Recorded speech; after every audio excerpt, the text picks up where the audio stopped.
एक एक करके करो। अंजलि की शादी कर ससुराल पहुंचने के साथ ही उसकी सास के हुक्म शुरू हो जाते हैं। हो गई शादी, बस मौज खत्म। कल से जल्दी उठकर काम पर लग जाना है। अरे माँ आज ही यहाँ आई है, इसे सब समझने के लिए कुछ दिन तो दो। मेरे और बहू के बीच की बात है, तू घर के मामले में ना बोलियो। इस पर जतिन वहाँ से अपने कमरे में चला जाता है और सास अंजलि को काम की लिस्ट सुनाने लगती है। सुबह पहले घर की सफाई करनी है, फिर कपड़े धोने हैं, साथ में खाना भी बनाना है। एक की वजह से दूसरा काम रुकना नहीं चाहिए है। जी मम्मी जी ठीक है।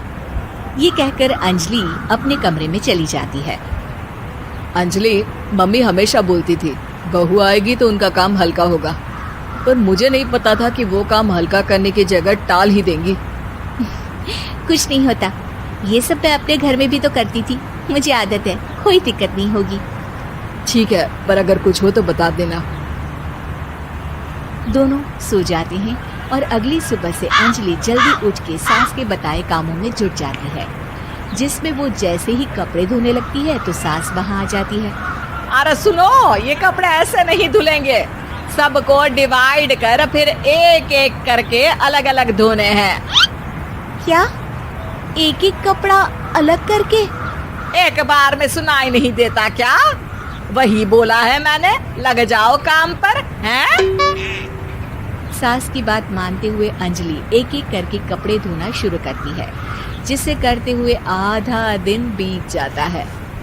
अरे रे, सुबह से कब दोपहर हो गई पता ही नहीं चला, अभी तो खाना भी बनाना है। अंजलि भागते हुए रसोई में जाती है, जहाँ उसकी सास पहले से ही उसे खड़ी मिलती है। खाना बना लेना, देखो पहले पकोड़े तल दो और एक एक पकोड़े अलग अलग तलना, नहीं तो कोई कच्चा कोई पक्का रह जाता है। सास की हर बात में एक एक की कहानी अंजलि के समझ में नहीं आती, लेकिन फिर भी वो बिना कुछ बोले काम करती रहती है। अगली सुबह फिर वही शुरू होता है और सास एक बार फिर खाने के समय रसोई में आती है। आज क्या बन रहा है हैं? वो जतिन ने भिंडी की सब्जी, रोटी और धनिए की चटनी बोली है, इसलिए वही बना रही हूँ। अरे वाह जी वाह, बढ़िया है। पर भिंडी एक एक करके धोना, फिर टोवेल से पोंछकर एक एक करके ही काटना, साथ ही धनिए की पत्ती भी एक एक करके ही धोना। अरे पर मम्मी जी। अरे क्या पर, सफाई का ध्यान रखना आता भी है या नहीं है? मैं ये सब सबकी हेल्थ के लिए ही तो कर रही हूँ ना, और तुम अर पर करती रहती हो हैं? सास की बातें सुन अंजलि हैरान रह जाती है। मैं तो सिर्फ सोचती थी कि जानबूझकर मेरा काम बढ़ाने के लिए ये सब करती हैं, पर ये तो काम बढ़ाने के साथ परेशान भी करना चाहती हैं। मैंने इनकी कौन सी बहस खोल दी जो इतनी दुश्मनी निकाल रही हैं? अब क्या करूं? अब अंजलि सास की बातों और हरकतों के बीच फंस जाती है। काम के लिए मना भी नहीं कर सकती, नहीं तो जाने कौन सा ड्रामा खड़ा कर दे। पर अंजलि तुझे कुछ तो करना पड़ेगा। इतनी देर में जतिन भी वहां आ जाता है। अरे कौन ड्रामा खड़ा कर रहा है और क्या करना पड़ेगा? जतिन की बात सुन अंजलि सोच में पड़ जाती है। इन्हें सच बताऊं या नहीं? पर अगर ये गुस्सा हो गए तो? वैसे भी अपनी माँ से बहुत प्यार करते हैं, फिर उनके खिलाफ कुछ सुन कैसे लेंगे? अंजलि ये सब सोच ही रही होती है कि जतिन फिर बोलता है।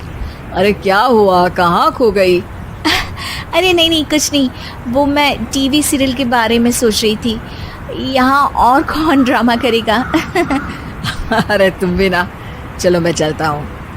इसके बाद कुछ दिनों तक अंजलि सास को सबक सिखाने के लिए अलग अलग प्लान सोचती रहती है, पर उसे सास के एक एक करके काम करवाने की आदत बंद करने का कोई तोड़ नहीं मिलता। अगर ऐसे ही चलता रहा तो कहीं मैं एक दिन अपने सिर के बालों को भी एक एक करके सुलझना ना शुरू कर दूं। पगली हो गई है क्या? अकेले में क्या बड़बड़ किए जा रही हो? वैसे आज खाने में क्या है? आलू की सब्जी। तो फिर आलू को अच्छे से काट कर उसके कटे हुए कपड़ों को एक एक करके ही धोना है। बिल्कुल, इसे कैसे भूल सकती हूँ? मेरे जी का जंजाल। अरे बातें कम काम ज्यादा है। अंजलि एक बार फिर सास के कहे अनुसार काम करने लग जाती है, जिसमें सब्जी बनाते हुए उसके दिमाग में एक आइडिया आता है और वो सास को आवाज लगाती है। मम्मी जी सुनिए, जरा इधर तो आना। अंजलि की आवाज सुन सास रसोई में आती है। अरे क्या हुआ, क्यों गला फाड़ कर चिल्ला रही हो? कुछ नहीं, वो सुबह कपड़े धोने की जल्दी में नहाई नहीं थी और अब शाम की पूजा भी करनी है, तो आप जरा सब्जी देख लीजिए ना, तब तक मैं नहा कर आती हूँ। अंजलि सास को रसोई में छोड़कर नहाने चली जाती है। इसी तरह देखते देखते 4 घंटे बीत जाते हैं, लेकिन अंजलि बाथरूम से बाहर ही नहीं निकलती, जिसे देख सास उसे आवाज लगाती है। अरे बाथरूम में ही समाधि लगा ली क्या? यहाँ सब्जी बनकर ठंडी भी हो गई और अभी तक तेरा नहाना खत्म नहीं हुआ। मम्मी जी जैसे आप कहती हैं ना, मैं वैसे ही एक एक करके अपने बाल शैम्पू कर रही हूँ। तो अभी 3 घंटे और लगेंगे, तब तक काम और जतिन को खाना सर्व करना आप संभाल लेना। इस तरह अपने नहले पर बहू का दहला देख सास शॉक्ड रह जाती है, जिसके बाद से घर में एक एक करके करने का आलाप बंद हो जाता है।